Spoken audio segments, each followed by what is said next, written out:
Hey everyone, I'm Jake from Jake M Media, and today we're going through my lens lineup. Let's get into it. So what do I mean when I say lens lineup? Well, I'm talking about all the lenses that I own, which ones I use the most, and which ones I use the least. With that said, let's get into the first lens. So the first lens in my lineup is this Canon 18 to 55mm kit lens. This is the first lens that I owned, and I got it with the Canon SL2. The kit lens taught me the majority of what I know now, and I used it for about a year before I upgraded to a different lens. Which leads me to the next lens in the lineup, which is the Canon 50mm f1.8.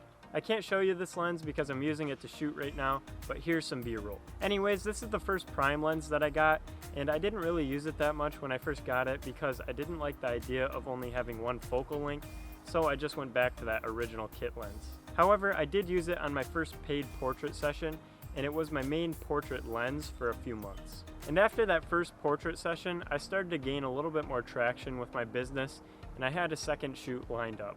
And for the second shoot, I was going to be shooting mainly indoors, and it was going to be a video project, so I was going to need a wider angle lens for shooting inside. Which leads me to the next lens in the lineup, the Canon 10 to 18mm. Now obviously this is the first wide angle zoom lens that I bought. I bought it mainly for that second project where I was going to be shooting indoors. Now this lens is about a year old at this point, and I never ended up using it for that second project that I was talking about because it never really panned out because of COVID, and instead I've been using it for things like landscapes and shooting indoors mainly for YouTube. Okay, so at this point I had the 18 to 55mm, the 50mm, and the 10 to 18mm. What was next on the list? Well, after that second project never really happened, I waited a few months and I started to get a few more portrait sessions lined up.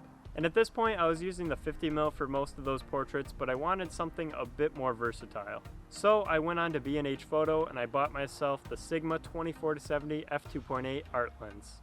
Now I haven't even had this lens for a year yet. I bought it around 8 or 9 months ago, and it was mainly for those senior portrait shoots that I was getting. At the time I was only using this lens for senior portraits, but lately I've been using it for just about everything and I've loved the results. Now when I told you guys I bought the Sigma 24-70, I also bought another lens along with this one, which is the Sigma 70-200 f2.8 sports lens. Now the reason I bought this lens was mainly because there was a deal on it. However, I also knew that this lens was really great at portraits. So when I was using the 24-70 for portraits, I was also using the 70-200 for portraits as well. And yes, this lens is great for portraits. Just check out these results, they really speak for themselves. However, lately I've been using this thing for sports photography, mainly hockey, which I shot a few months ago. Alright guys, those are all the lenses that I own at the moment. So that's going to be it for this video. If you guys want to check out more videos just like this one, subscribe by clicking right here. Thanks for watching, and always remember to capture great moments.